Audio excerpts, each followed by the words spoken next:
नारीस्तु पूज्यन्ते रमन्ते तत्र देवता यत्रास्तु न पूज्यन्ते सर्वास्तत्र अफला क्रिया। अर्थात जहाँ नारियों की पूजा होती है वहाँ सभी देवताओं का वास होता है, और जहाँ नारियों का सम्मान नहीं होता वहाँ सभी कार्य विफल होते हैं। अभी कुछ ही दिन पहले हमने नवरात्रि का त्यौहार बड़े ही धूमधाम के साथ मनाया। देश के कई राज्यों में माता दुर्गा की पूजा बड़े ही धूमधाम के साथ की गई।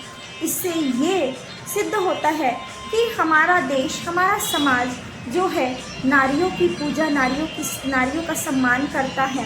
लेकिन देश के कोने कोनों से कई ऐसी खबरें आती हैं जिससे दिल दहल जाता है, जिससे दिल पसीज जाता है। हम नारी की पूजा अर्चना तो करते हैं, देवी माँ की पूजा अर्चना तो करते हैं, तो कहीं ना कहीं हम नारियों का तिरस्कार, उनका असम्मान, उनके आबरू को तार तार कर रहे हैं। तो क्या ये सही है? हम नवरात्रि के दिनों में माता के 9 रूपों की पूजा अर्चना करते हैं। ये माता के 9 रूप कहीं ना कहीं हर महिलाओं में विद्यमान है। कैसे? आइए जानते हैं। हम नवरात्रि के प्रथम दिन माता शैलपुत्री की पूजा करते हैं। शैलपुत्री यानी पर्वतराज हिमालय की पुत्री के रूप में माता के पूजा प्रथम दिन की जाती है, और हर एक महिला सबसे पहले किसी की पुत्री ही होती है। जब वह शिक्षा दीक्षा ग्रहण करती है, नई नई चीज़ों को सीखती है, विद्या अध्ययन करती है, तो वो माता ब्रह्मचारिणी के रूप में द्वितीय दिवस यानी कि नवरात्रि के द्वितीय दिवस में पूजी जाती है। तो कहीं ना कहीं हर महिला ब्रह्मचारिणी के रूप में शिक्षा दीक्षा ग्रहण करती है। तत्पश्चात जब वो विवाह योग्य होती है तो वो माता चंद्रघंटा का रूप लेती हैं, जिनकी पूजा नवरात्रि के तीसरे दिन की जाती है। चंद्रमा के समान मुख लेकर अपने सुआचरणों से वो नए घर में प्रवेश करती है और चंद्रघंटा के रूप में विराजमान हो जाती हैं। इसके पश्चात हम नवरात्रि के चौथे दिन माँ कुष्मांडा की पूजा करते हैं। ऐसे ही एक महिला एक अंडे से एक नए जीवन का सृजन करती है और वो कहलाती है माता कुष्मांडा। उसके पश्चात हम नवरात्रि के 5वें दिन स्कंद माता की पूजा करते हैं। आपने देखा होगा हर एक महिला एक बच्चे को जन्म देकर एक बच्चे का लालन पालन करती है, और ठीक स्कंद माता की ही तरह एक बच्चे का लालन पोषण करती है और माता स्कंद माता का रूप ले लेती है।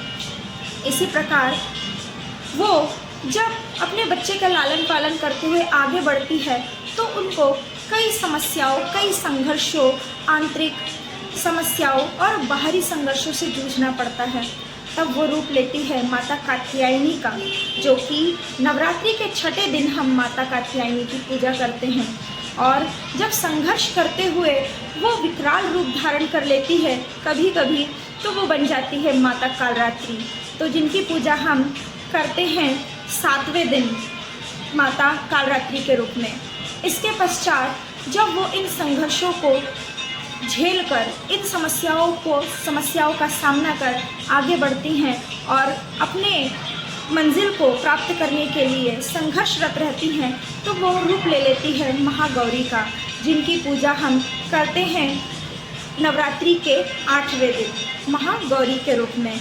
इसके पश्चात जब वो इन सभी संघर्षों, सभी समस्याओं का सामना कर अपनी सफलताओं को प्राप्त करती है, कामयाबी की नई राह को चुनती है और साथ ही अपने आसपास की महिलाओं को भी अपने कार्यों से प्रोत्साहित करती है, उन्हें भी आगे बढ़ने की प्रेरणा देती है और सभी सफलताओं की प्राप्ति कर लेती है, तो वो ले लेती है रूप माता सिद्धिदात्री का, जिनकी पूजा हम करते हैं नवरात्रि के 9वें दिन। तो आपने देखा कि एक महिला किस प्रकार माता का ही रूप है। माता के ही इन 9 रूपों की पूजा हम इन नवरात्रियों में करते हैं, लेकिन फिर भूल जाते हैं और महिलाओं के साथ अभद्रता करते हैं, उनका असम्मान करते हैं और बहू बेटियों का अपमान भी हम करते हैं। तो अगर हम नवरात्रि के दिनों में 9 देवियों की पूजा 9 रूपों में करते हैं, तो हमें भी अपने घर की महिलाओं का और हमारे आसपास की सभी महिलाओं का सम्मान उसी प्रकार करना चाहिए। मुझे लगता है तभी माँ दुर्गा बहुत प्रसन्न होंगी, सबको आशीर्वाद देंगी और सभी का कार्य सफल होगा। जय दुर्गा।